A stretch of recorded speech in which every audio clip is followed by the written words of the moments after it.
Good afternoon, everyone. Thanks again for everyone that joined us.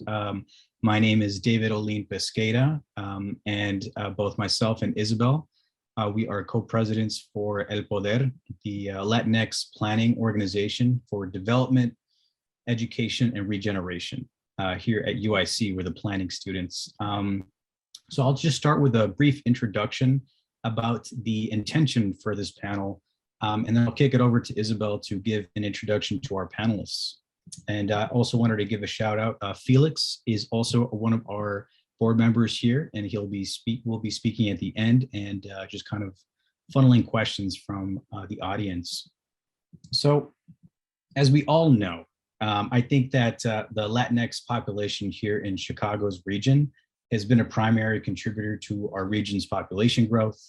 And even a lasting economic and social force that any effective planner and even decision maker must reckon with. That's just the fact of it. And yet, despite our significant role in the region, our diverse community continues to face significant health, financial, political, and many other types of disparities.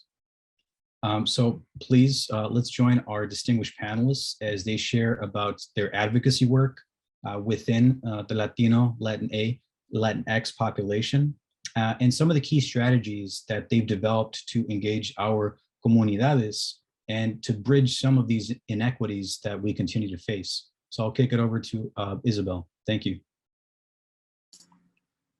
All right. Yes, thanks, David.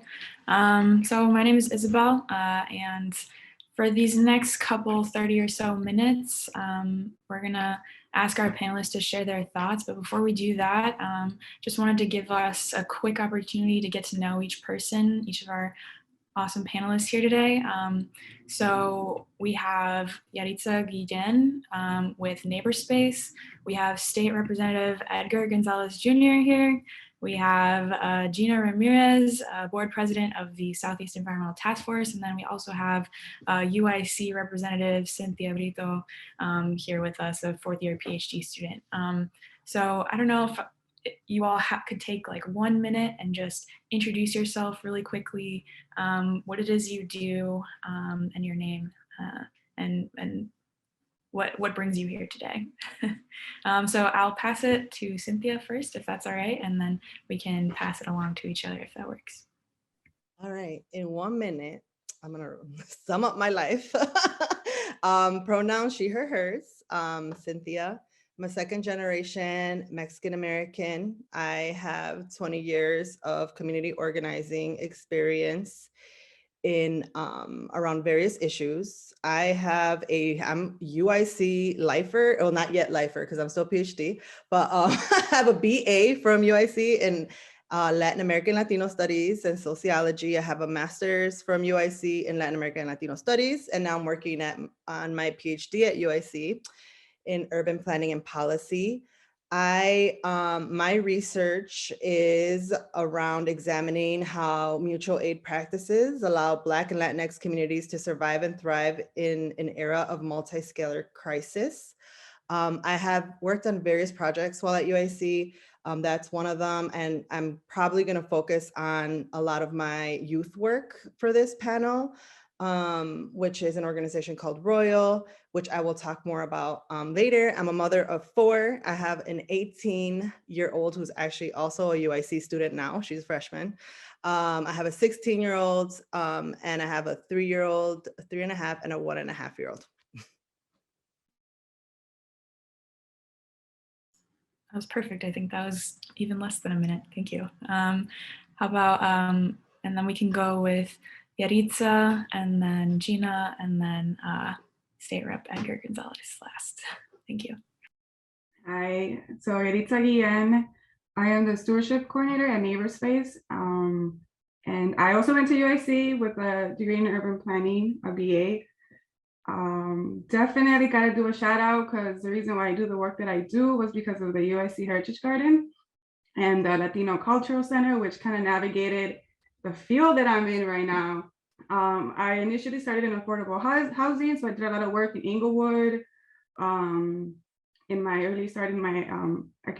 academic year, at UIC. And so from there, I've been doing lots of stuff, the green spaces. You know, I wanted to find a career where I could just work with my hands and work with plants. And I think I just found the perfect career for me. So since then, I've worked at Lurie Garden as a horticulturist and helping, you know, implement like youth programs in public, you know, public garden spaces, and also helping design these like urban breathing spaces, which I'm so grateful now that the pandemic has pushed that. You know, we need more outdoor spaces. We need these in our communities more. So, and then I also have done, I recently left a job with the National Wildlife Federation, where I did some work on environmental policy and mostly revolve around water equity issues, particularly in the Midwest and in the Great Lakes region. And so that was great, but I realized I wanted to do more on the ground work, like that's where my heart is. So I'm grateful to start this position with Neighbor Space, where I'm going to be basically doing live stewardship work with either helping maintain gardens, kickstart them, helping them, you know, I give them stability in these neighborhoods and kind of help them stay permanent, especially when it revolves around development issues that are happening in their communities and such. And so, yeah, I think that's kind of sums it up. I hope that's a minute, less than a minute. So I'll just kick it off to anybody else. I can go. Hi, everyone. My name is Gina Ramirez. I'm a third-generation resident of the Southeast Side. I am the board president of Southeast Environmental Task Force. The Southeast Side of Chicago is an environmental justice community. We have some of the worst air quality in the state, Superfund sites, about 150 industries along the Calumet River. So I feel like I've always been kind of an activist because I realized from a very young age how different my neighborhood was compared to downtown Chicago where my dad worked, and just have been like trying to chisel away at the tale of two cities ever since. So I became a mom in 2014 when pet coke piles were dominating my neighborhood. And that's really when I kind of got into a lot of advocacy on the Southeast Side. So I participated in rulemaking to have an ordinance against the ban, the outside storage of pet coke. And then from that point, worked on a manganese campaign, which is a neurotoxin if you emit it in the air. Actually working on a health study, worked on a health study with UIC, but now University of Kentucky on testing children's toenails and baby teeth for manganese. And my last campaign is the Stop General Iron campaign, which is metal shredder that was moving from predominantly white wealthy Lincoln Park to my neighborhood, and the permit was denied Friday. So community organizing is essential to this work, and it was a really long 2 years for the Stop General Iron campaign. So yeah, I'm really excited to be here today and kind of talk about the levers that we pulled to accomplish this win.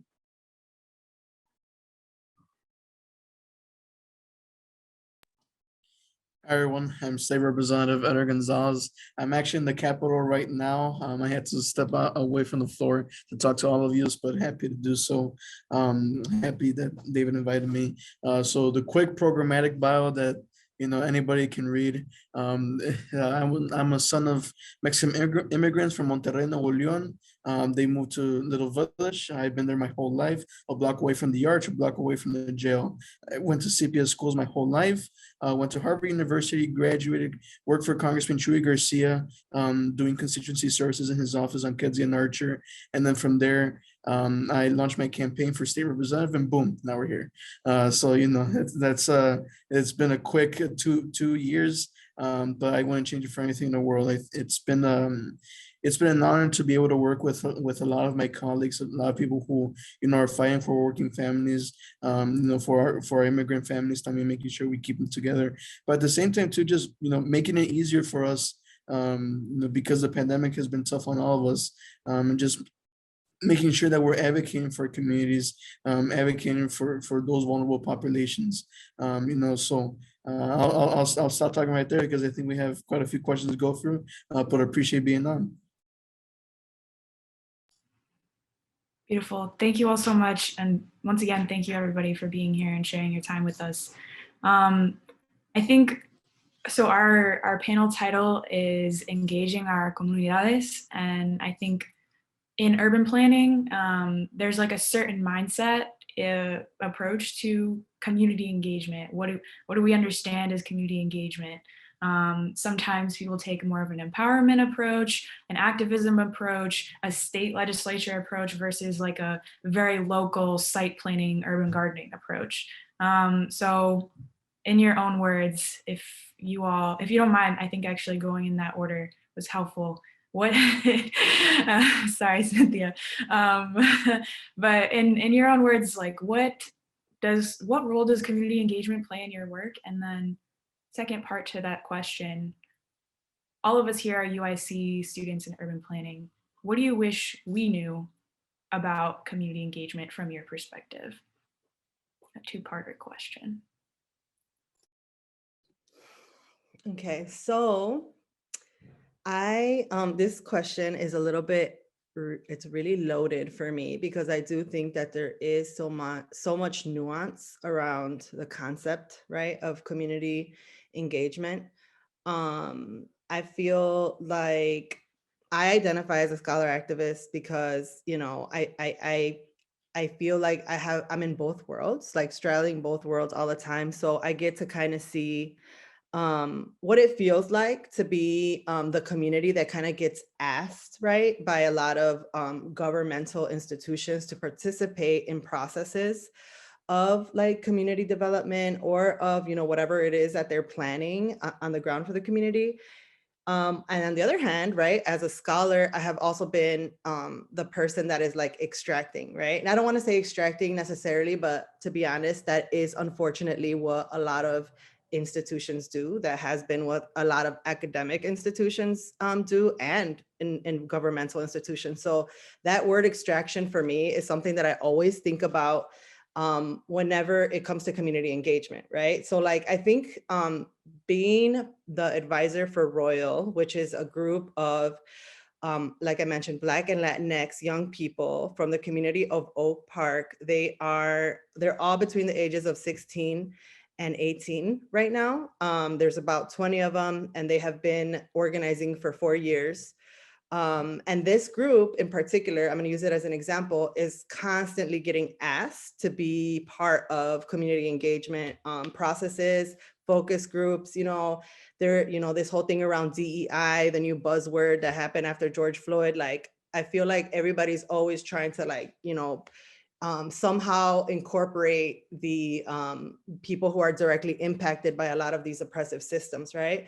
So I feel like speaking directly to students who are considering careers in this field, I would caution against that exact thing that I just mentioned, which is extraction, right? So whenever we want to incorporate communities of color or communities that have been directly impacted by these different systems, I think it's super important to make sure that your process is going to give that group agency and power, right? So like, so that it does not just check off a box for whatever institution that you're working for that basically says, oh, you know, we consulted with these directly impacted group of people. This is what they said, but we're still going to go ahead and do the thing we were going to do from the beginning. You know, this was just to check off a box. So I think it's important for everyone to be bold, especially because we're living in a time where we don't have time to mess around anymore, right? Like, there is a lot of crises, right, happening.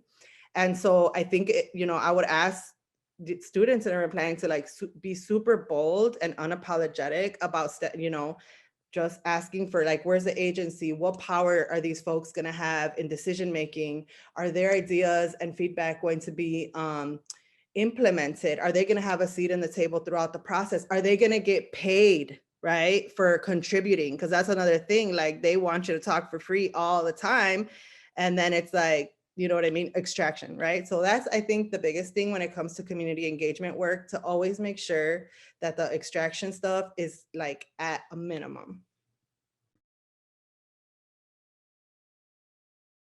Well said. Thank you. Yarita, if you don't mind going next. I'd like to hear what you have to say as well.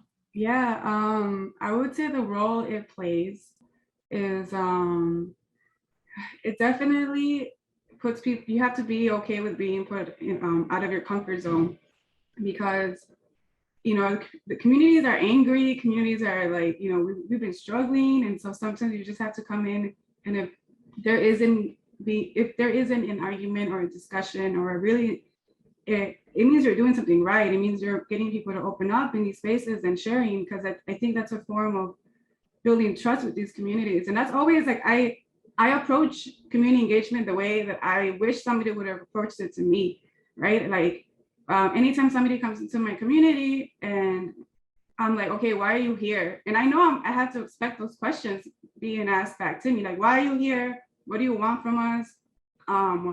Are you really gonna do this stuff, or are you just doing, or like, are you just doing this to check up? Back to what Cynthia said, is this just a little project for you to make you feel good? And something that I've consistently been hearing is like, this data fatigue, right? People are tired of being this experiment. And even I felt like this. I'm not gonna lie, like being a first-gen graduate student or going to even college at UIC was exhausting, because I felt like there wasn't enough connection between what was actually happening on the ground versus what was already created in theory, right? Urban planning is very rigid, and sometimes it's not welcoming.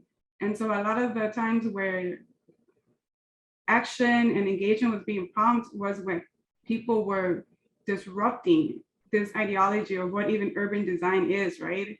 What it means to create very sustainable communities that are actually being designed by and for the community itself.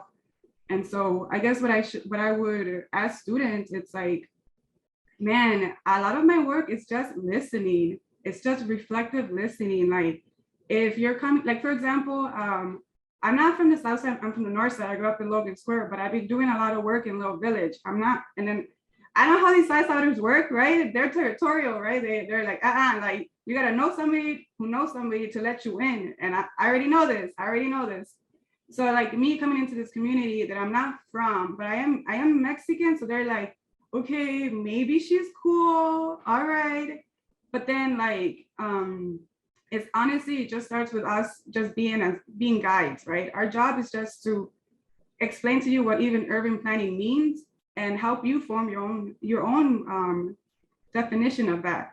And then from there, working as like a guide and just kind of introducing to your own community from a different perspective. Like, let me give you some terminology to connect those feelings and those issues that you weren't able to really like kind of discuss, because again, academia is like, they don't accept everyone, and it can be very elitist sometimes. And so how do I make sure I bridge a gap between the community, us as planners, and people who are in a decision-making role?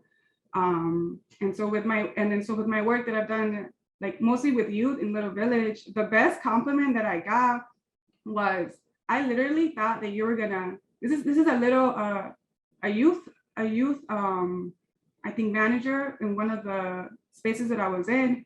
And she told me, and she's like, I thought you were gonna come in here and tell us what to do and what to think. But instead you basically just had us kind of run the show. I was like, yeah, my job is to guide you, not to run the show, because nobody knows this community better than you. Like, why would I come in and tell you what you need? You know what you need. My job is just to guide you and figure out how to make it happen.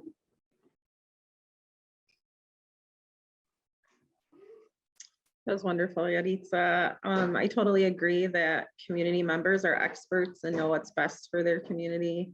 There's so many multi-generational families on the Southeast side.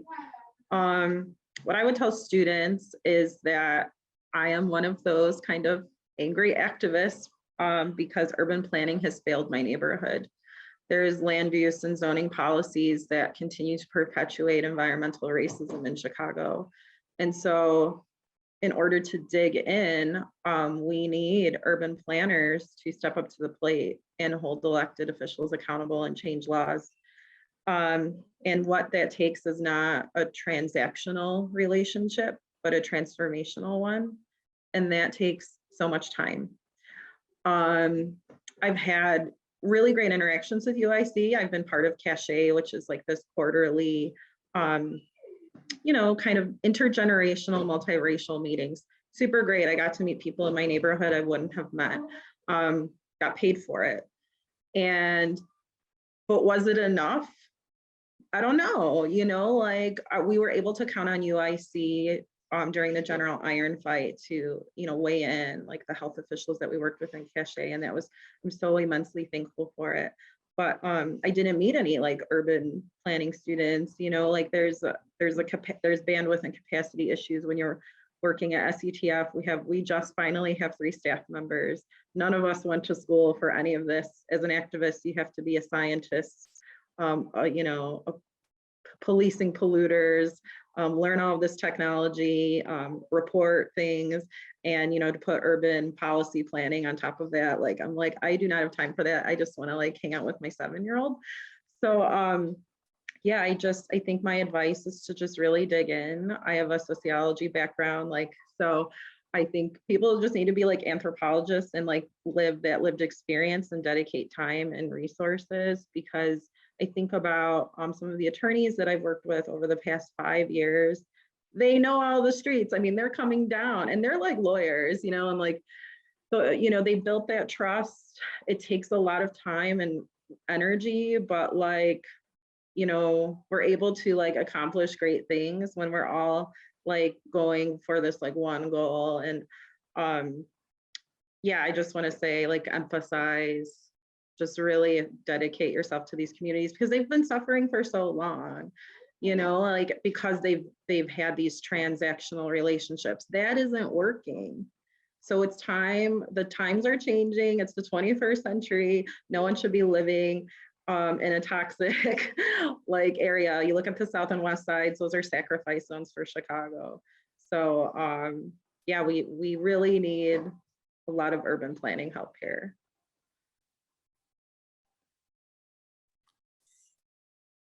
As a good elected official, I think it's always good to take a little bit of every single person who spoke before me and just use that as part of my remarks. But I think that there's a common thread, a common arc across everybody's remarks. It's that in a sense, making sure that you're respecting the people that are already occupying those spaces. And when you come in, you know, you're not there taking up space. You're like in the sense that you're not there to replace, you're not there to displace, you're there to join them and to continue in the engagement.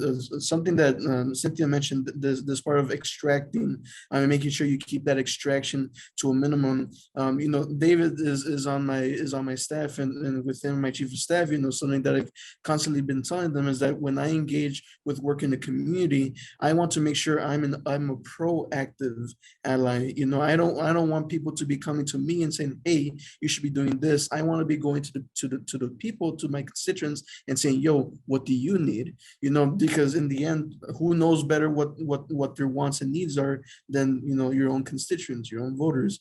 I think that, just like you're to say, yeah, we're especially us on the South side, we can be extremely territorial.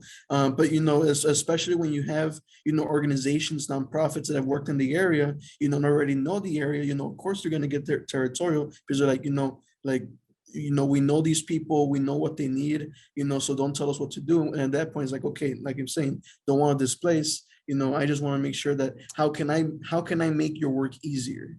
You know, that's all that we can do as elected officials, making sure that, you know, we can elevate the voices on the ground, and at the same time lend our own voice. You know, if the nonprofits or certain organizations, anybody needs us to do anything on the legislative end, or let's say a budget request, you know, as long as we're having those open conversations and we have that relationship with people, you know, I think that at that point we can have what Gina mentioned, not a transactional relationship, but a transformational relationship, where we can actually create change through those relationships. So that's how I see community engagement, making sure that, you know, you're not displacing, you know, you're working with people for them. Yeah, I'm hearing similar themes as well. Thank you everyone for those comments. I'm taking notes, but we'll also record this. So UIC students, hopefully we're all listening. Recording will be available if you want to return back to this really important discussion.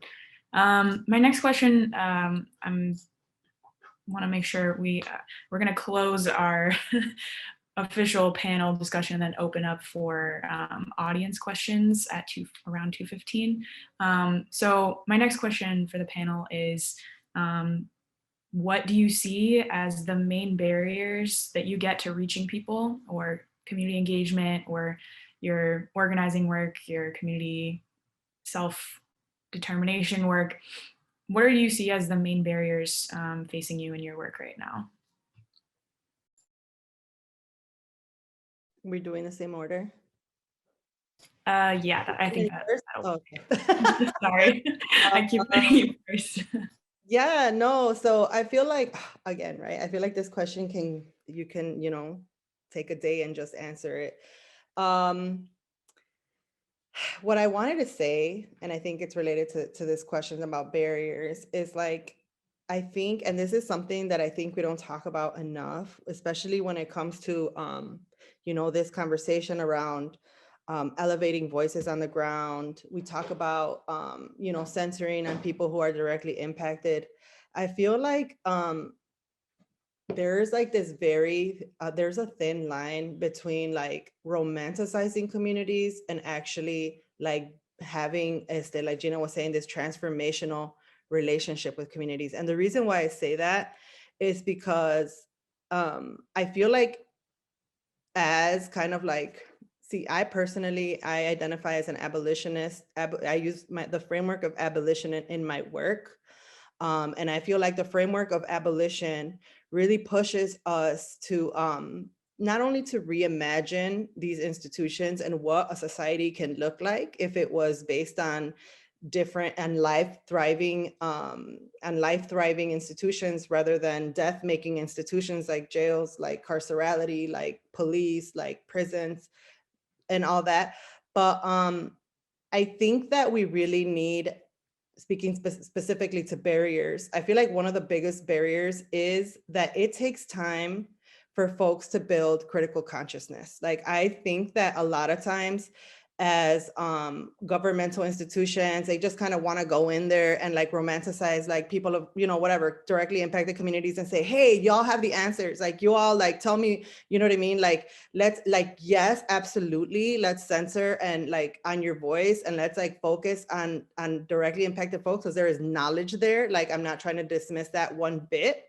But I do want to be very honest and say, like, there are folks that will repeat to you, like, I love that. There was this one quote that I heard in a class that I took in my PhD, and it talked about each of us being a mirror, right? Like, we're a mirror of each other, right? And when we look at society and socialization, we have all been socialized by the same really messed up ways of thinking, which is a lot of it has to do with white supremacy culture, right? White supremacy culture, capitalist thinking, like we even we like it or not, we have that internalized and in the way that we think, right? So I think a big step that a lot of times gets missed is, how do you take the time to really build power through critical consciousness, through dialogue in the community, through a shared analysis of systems, right? Because you can go up to somebody who's a person of color in a community and they can tell you something that's actually going to be very it could be very damaging for the community, right? And it could just be a reiteration of what all of us are listening to in society, right? Especially now that we're living in this era,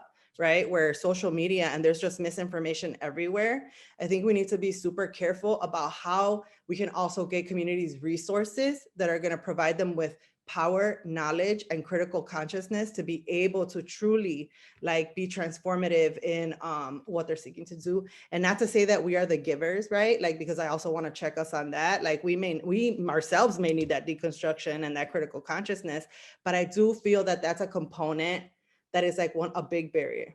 You know what I'm saying? to truly having community engagement that's transformative.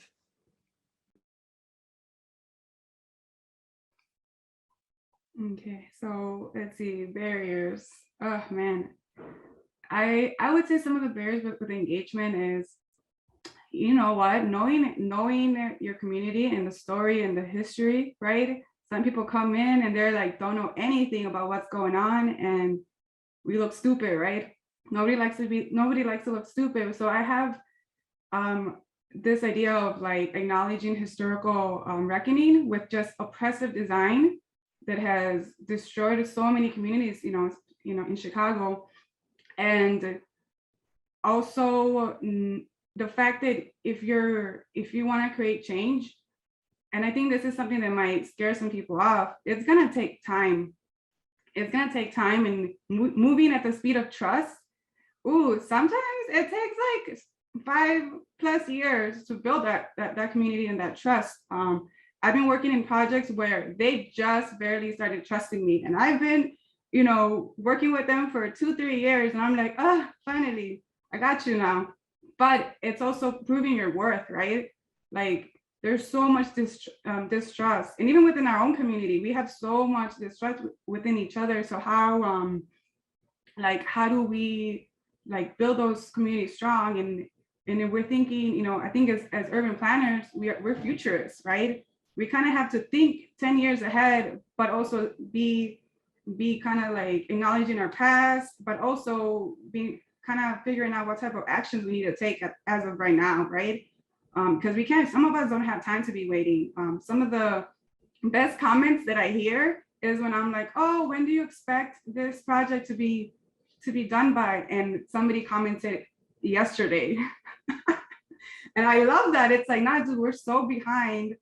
And so those are some barriers. Like, some of us don't have enough time. We like, I mean, I've heard a lot about the work like that Gina has been doing, and it's like, dude, people are dying. We need solutions now. Like, people are, you know, coming in with all these health effects. Like, what can we do now, and how can we redesign this space so that this, like, people, our youth and the future of our community isn't being dealing with these situations anymore. And also another barrier is there's too many people doing the same work and not collaborating. It's like, it's so annoying. Like, and I always tell people, like, there's no reason for us to reinvent the wheel. There's people who have been doing this work for 10 years. Why are we not working with them? That's it. I tell them, I keep it real. That's embarrassing. You've been in this field for how long and you have never thought about collaborating? And so something that I've always said, I'm like, how, you know, learning your role. So it's like, you know, how can I be an extension of what you already have been working on? Like, what do you need me to be? Do you need me to be a disruptor? Do you need me to be a visionary? Do you just need me to just listen? Do you need me to hook you out with my, you know, maybe I know some people. And so something that's been really helpful, which I recommend for anybody to look up, is like this ecosystem of social change, which it's beautiful. And I like to start off by some of my meetings with just using that. It's like, okay, what role are we playing right now as of today? And those roles can shift throughout, like whatever is needed in those communities. And so, yeah, that's just from my experience, and I'll hand it over to the next person. Some of the barriers I think the Southeast side faces is definitely resources. I mean, why are you going to care about a stormwater infrastructure plan when you can't pay your rent or feed your children? But, you know, like, that stormwater infrastructure plan will, you know, stop industry sewage backup and, you know, protect your health. And so knowledge, it's so cliche, but knowledge is power, and there isn't a lot of data and knowledge in the neighborhood, and that's left on the shoulders of community organizations to seek and to you know, provide to the community. There was no health data for the Southeast side. The Southeast Environmental Task Force had to team up with Metropolitan Planning Council and create a Calumet data book to get all of the anecdotal information that we knew, that everyone had cancer, most people have asthma, and autoimmune and health disparities exist. But no one would take us seriously when we're testifying this, because we didn't have scientists giving us the data. And so now that we have that, you know, that's an advocacy tool. Language barrier, you know, EPA, all of their hearings and public testimony did not have translation services. You know, it's predominantly a Spanish speaking community.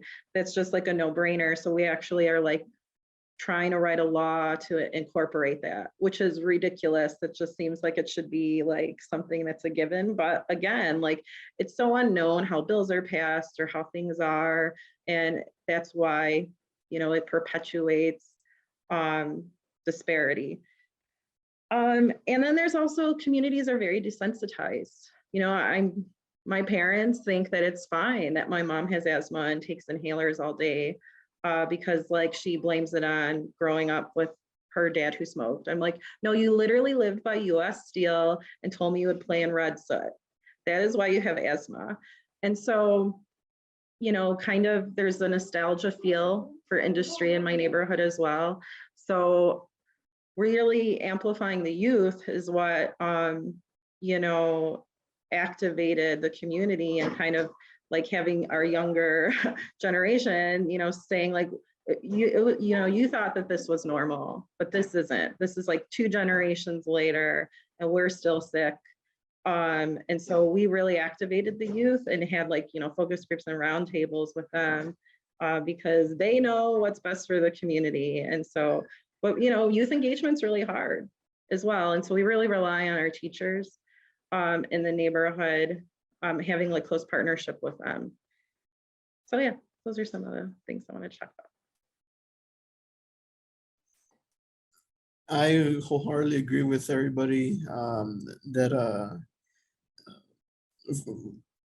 let me start like this. I think that, for example, I think that my parents, both immigrants from Mexico and both permanent residents, are 2 of the smartest people that I know and are pretty civically engaged, at least when, you know, they like, you know, they see the news, they comment on stuff. They're like, Mijo, what bill are you working on? I tell them what time, and they're like, oh, that's a good bill. Like hopefully like it goes well, like, you know, stuff like that, you know, like they're engaged. Like, you know, we sometimes we underestimate how smart, you know, our folks are.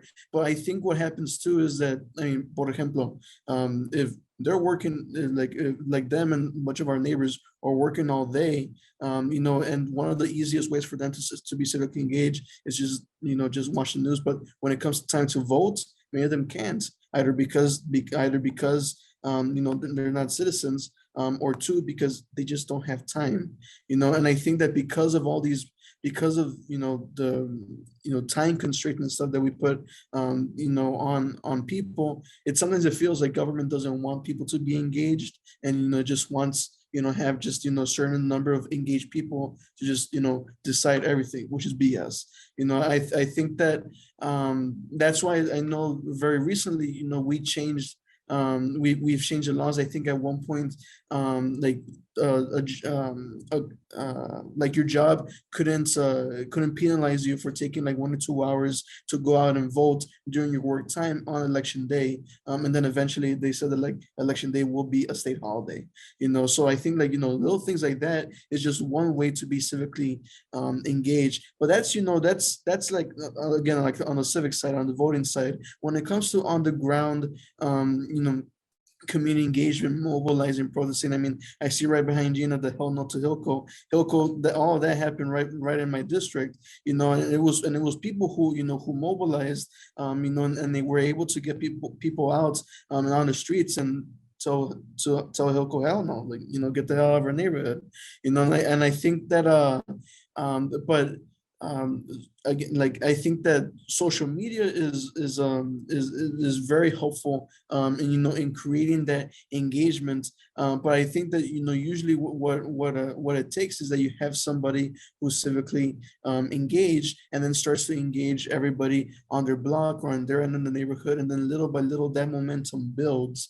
But the thing is that because of the pandemic, it's also made it a lot more difficult to keep that momentum consistent, because honestly, everybody's tired, you know, and you know, everybody, like, I mean, I remember when I had just started as a representative my dad got COVID and my mom got it, my sister got it, and I got it.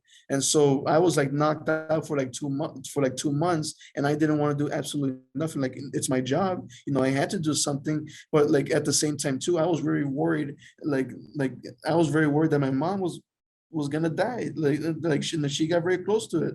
So just all this trauma, all this tiredness, just it turns people off.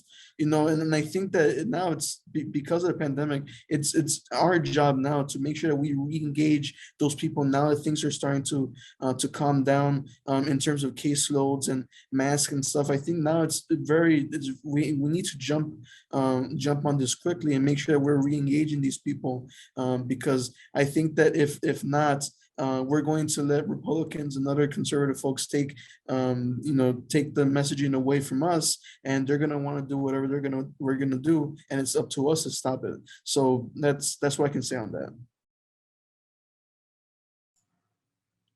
Right. Yeah. Thank you, everyone, so much. I think that might be it for all of our panel discussion questions, because I want to give our audience a few minutes to throw in any questions from the chat. But again, I'm hearing a lot about just so many good notes that I'm taking about transformative versus transactional, not being extractive, historical reckoning,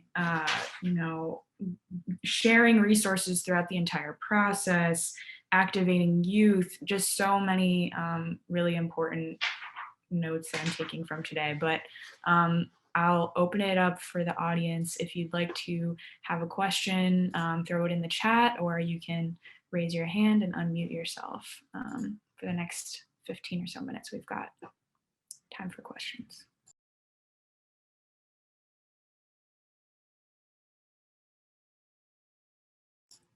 And also, if not, we still have a few more other questions to get through too, but I'll just pause for like 30 seconds.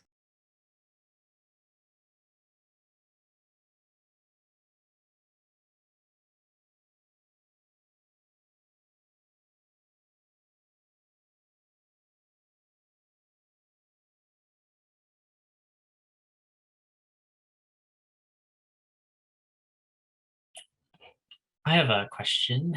No one else does. I think I kind of wanted to circle back. I think Cynthia, you touched on this a little bit, but I was just curious, how do you navigate situations where maybe your personal value, or even just like your values about sort of the world or the environment or society conflict with like a majority of what a community might want,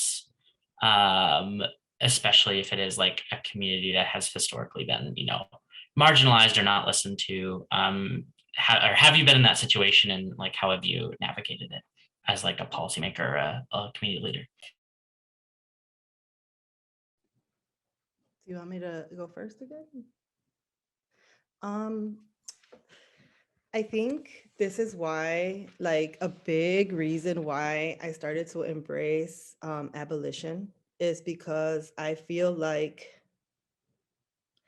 it is a step beyond identity politics. And when I say identity politics, I'm talking about like this idea that we kind of put people in power who are, it's more of a symbolic representation rather than a substantive one. And I think that for me, it's important for each of us to know our political home and to know what our values are, and to surround ourselves with directly impacted folks that have that shared vision, while at the same time checking our privilege, right? And understanding the power dynamics that exist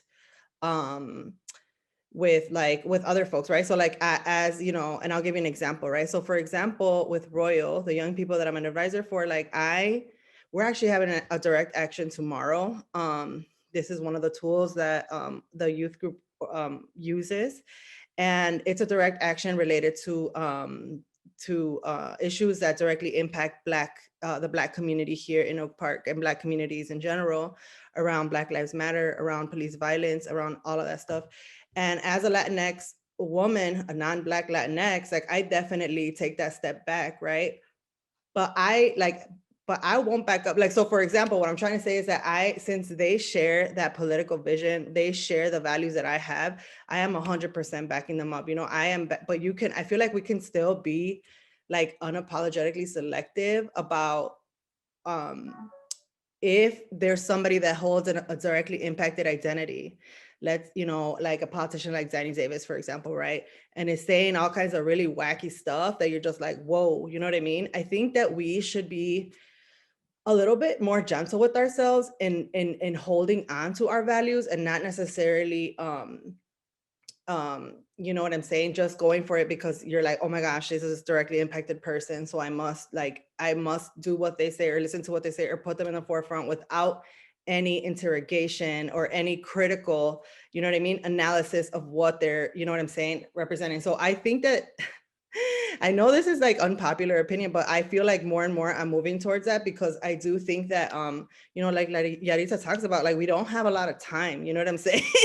So a lot of times in trying to kind of like, you know, just be super careful around privilege, being super careful around this. I think that we tend to, it's also, it's like a double-edged sword, right? So I think that there is a way to balance both. But I do feel like we need to stay true to our values, assuming that those are, right, these are like values that are going to be good for transformative radical values like I have.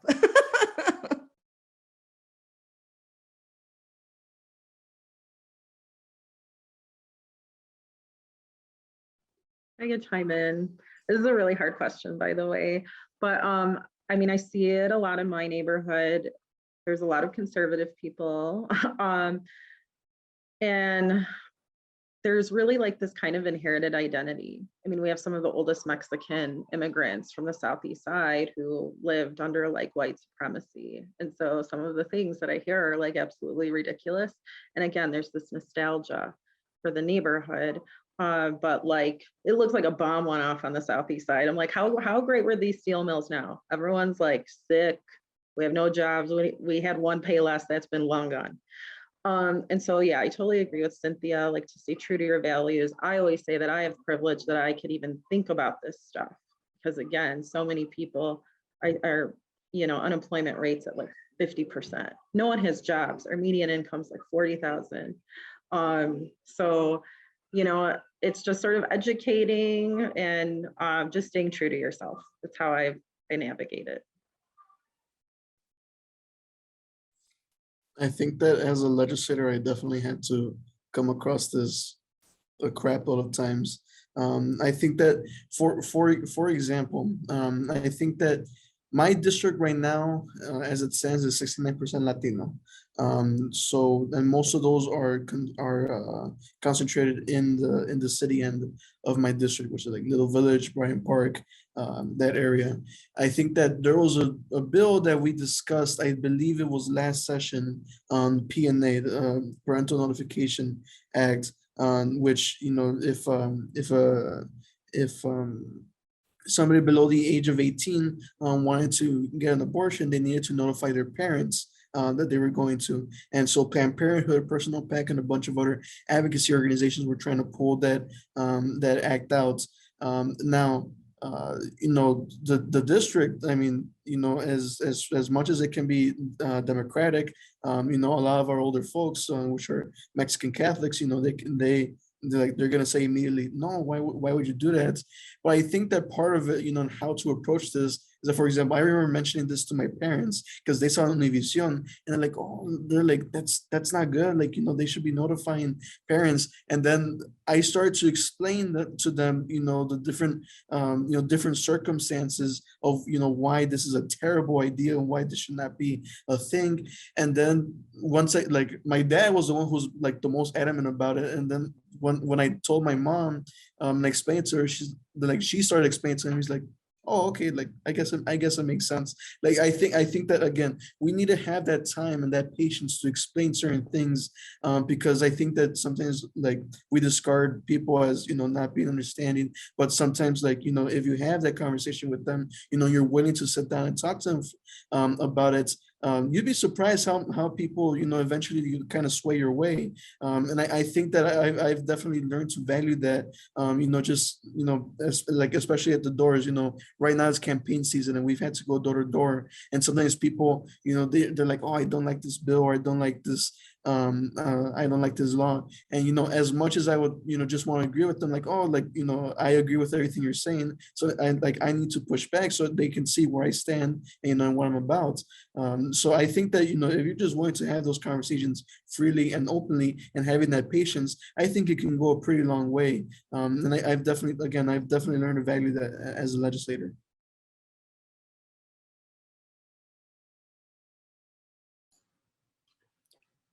Yeah, Yarita, if you wanted to answer that one too, feel free. We actually have a few more questions in the chat too, so no pressure.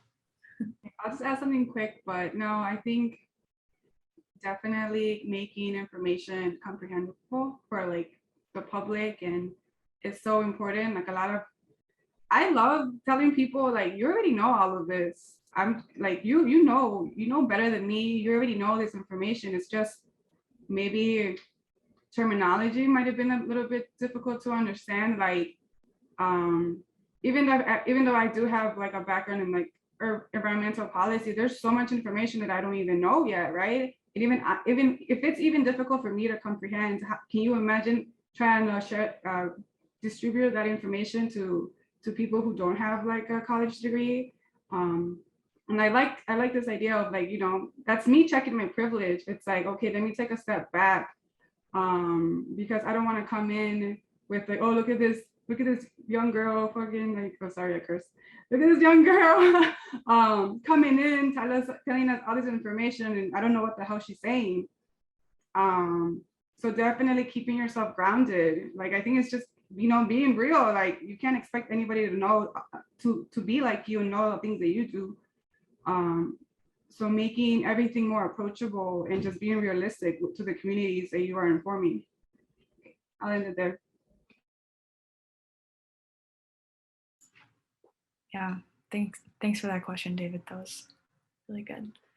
All right, we have a few questions here in the chat. Other David said if there are no more questions, maybe we'll leave that as our last question then, David. Okay. I think we asked that one already, actually, the David Olin.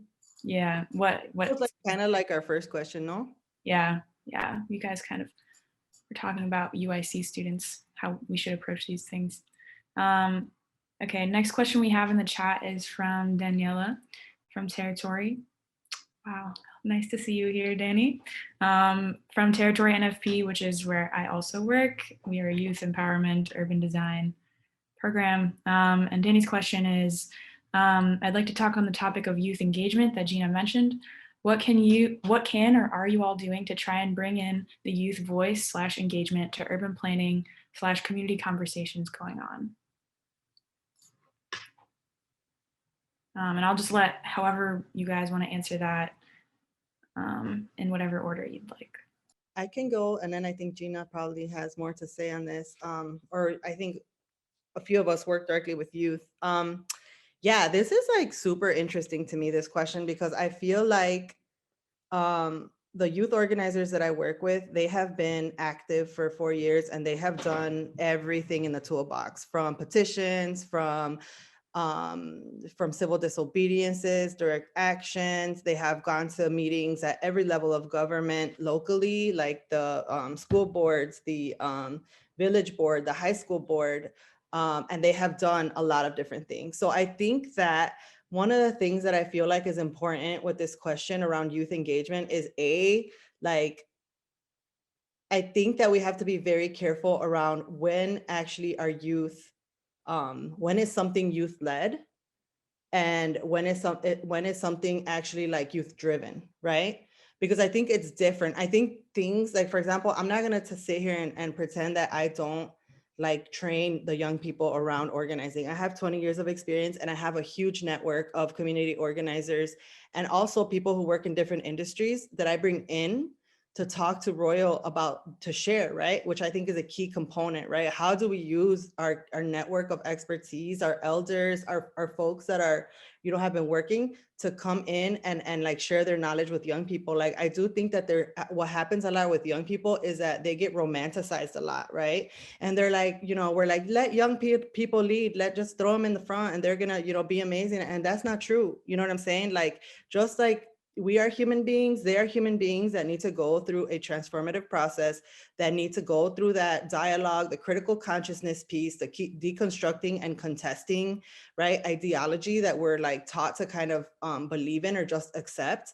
It's a lot of work, you know, and I think that when it comes to youth, like I'm going to be very real, like Royal is a youth driven organization. They're almost to the youth led part, but I think it is a process, you know, and I don't think that we actually have the power to empower anyone, right? I think that that's one of the biggest misconceptions around like the term empowerment. Like, we don't empower anything, right? Like, folks actually find their own power, right, through the process that they go through. So anyway, but I do want to push a little bit around this idea, because I think that when youth, for example, right now, they have just yesterday, the Village of Oak Park is doing these climate justice talks, right? And they're running focus groups with this vendor, right? It's like a third person, a consulting firm that is running focus groups with like different people in Oak Park around climate change policy. What is Oak Park's climate change policy going to be? This is a traditional example of community engagement. What we learn about in urban planning, right? Traditional urban planning, you come in, focus groups, right? Check the box, right? Tomorrow, they're going to do a direct action that's going to involve a walkout out of the school. It's going to involve a march and a rally and a potential escalation of that. I can't say a lot about that because it's tomorrow. But the thing is that I think we need to push ourselves to see both of these things as community engagement, right? And a lot of times the more radical activism organizing gets dismissed as like, oh, they're just, you know, riling up, they're doing it wrong. And little do people know that these young people are doing it all. Like, they have tried the different tools. So I just feel like we need to expand a little bit about what does it mean to be community engaged? Are young people already community engaging? You know, it's just not the traditional forms that we learn about. You know what I'm saying? Okay, I'm gonna stop. Yeah, I think the like elder activists inspired the youth on the Southeast side and showed up for them. There was a lot of youth-led rallies against our alderwoman and a rally against the mayor that were youth-led. But there is like youth-driven, and you know, teachers are amazing allies at Washington High School, because you know, not only would general iron impact their health, but the children at the school. And so there's actually like an environmental justice club at Washington High School now, and the student voice committee, like all these cool groups. And I went to that high school. And you know, like my day job is working at Natural Resources Defense Council. And so sorry, my son is, that organization has lots of resources. So I make sure that these youth, I have a youth ambassador, Trinity Cologne, and she gets paid, and I'm a mentor to her. So it's like taking that time and giving resources, because at a young age I wasn't doing that. And like these youth are seeing so many things, you know, racial uprisings, pandemics, like this is traumatizing times, and they're living like in this poor ass neighborhood.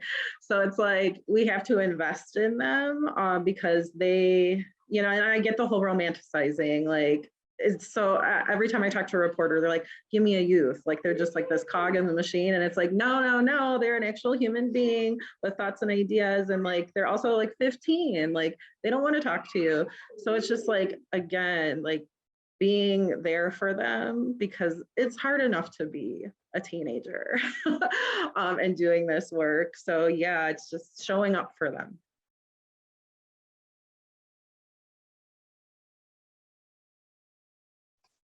I think something I will add on is also letting youth be youth. I think a lot of the times we put too much pressure on them, and sometimes we have to act more as advisors and let them run wild, because their imagination, like they think at such a certain level that we haven't even, I think as we age and we become more, what's the word I'm trying to look for? Like, you know, eventually we do get a little bit conform, and like we get set in our own ways, and that's why we have the youth to kind of disrupt those ideas and make us think beyond. And so I'm always like, even though I would say I'm pretty young already, I'm so inspired by teenagers and toddlers and all these kids who are already thinking, like they already have a certain vision. And I think us as like, you know, maybe mentors and elders, our job is to figure out, okay, how do we make this a reality, right? How do we assist you? Like maybe we offer you resources as in knowledge or practice. I think practice is something that I wish I would have gotten when I was younger. Like I'm in my career now, but I wish somebody would have guided me in practice, because you know it takes discipline and effort to and being okay with making mistakes. That's what I always tell the youth. You like, it's okay, you know, do trial and error. That's how you learn to be better, and that's how you learn. Like getting called out is how you have. It's how you know, it teaches you how to be humble.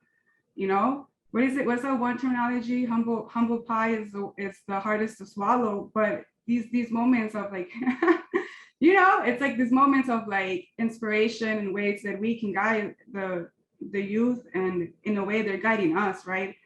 Because I think of it, it's an exchange. I'm like, I hope that I can assist in being a pilot to inspire you, and in turn, I hope that you can inspire to create the changes that I wasn't able to create at that time. Piggybacking of what Yarita said, I've actually said before to a few people that age is no guarantee of experience, but youth is a guarantee of innovation and creativity. And again, I think we sell people too short. And yeah, when you let youth be youth, you know, you let their minds run wild. You know, sometimes they pinpoint things that other people might not have seen. I mean, usually when people talk about like, you know, working in youth spaces or like opportunity youth, sometimes they reference the ages between like 14 to 24 or something like that. And so I consider myself a youth because I started as a legislator at 23. I'm 25 right now, so I just got past that cutoff. But because of that, you know, everybody in the legislature, everybody sees me as the kid, and everybody, you know, wants to impose their norms and say like, no, you should do this, you should do that. This is how things work. I'm like, excuse my language, but F this, you know, like, just because that's the way you do it doesn't mean it's the way it should be done, you know. So I think that again, with youth, with that fresh mind comes creativity. And I think the word that you were looking for, Yaritza, was jaded, because yeah, after a while people do get jaded, they get stuck in their ways, and then after that, you know, there's really no room for change. So I think that again, just like I said before with other folks too, we shouldn't underestimate the power and the creativity of youth. Because in the end, they are the future. They will be the future leaders of the world. And if anything, we just need to make space for them, and make sure that, you know, if anything, we get on all fours so they can, you know, use our backs and you know, just take steps, take the ladder, and keep growing. And all we can do is just serve as the foundation for them.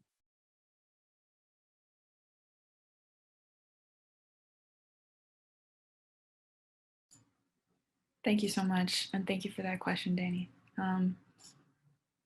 Yeah, I fully support that. You know, young people, they're young people today. 5 years from now, are they still going to be young people? They need to participate in building the structures of youth empowerment and intergenerational, you know, power forever, right? It's my 2 cents, my personal take on that question. And I'll let Felix wrap us up. I know there was one more question here, but sorry, I don't know. We're already 5 minutes over, so please follow up if you need with any questions. But I'll pass it to Feliciano to wrap us up today. Yeah, I just want to say, you know, thank you to all our panelists today for coming here and joining, you know, taking time out of their busy schedules to come answer our questions. Yeah, if anyone wants to get in contact with them, like, would you all be like happy to share like your contact information? Yeah, if anyone has any follow-up questions for any of the panelists. But yeah, I think we had a great discussion about community engagement. I don't know if David has any parting thoughts as well. No, thank you again for everyone that joined us. There's some really good insights that we really hate cutting it off because I feel like we were starting to get to some like real meat to it. But I think what we're going to probably do is have more events like this, either as big as this or even small scale, inviting the speakers to come over and speak with LPODER members and folks in the program. And yeah, also, if there is any interest in you putting down your contact information for folks to get a hold of you, please feel free to put that in the chat as well. If you all message me on Instagram, it's more likely that I answer. So just FYI. We're on TikTok. We do have TikTok too, Facebook, Twitter, we got it all. Snapchat too, but I'm not putting that one there.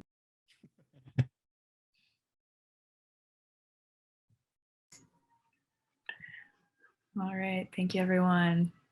Have a great All right. day. And one last thing too, for tomorrow's panel, we are going to be starting again. We're going to have another round of this for tomorrow. So thank you everyone for joining us.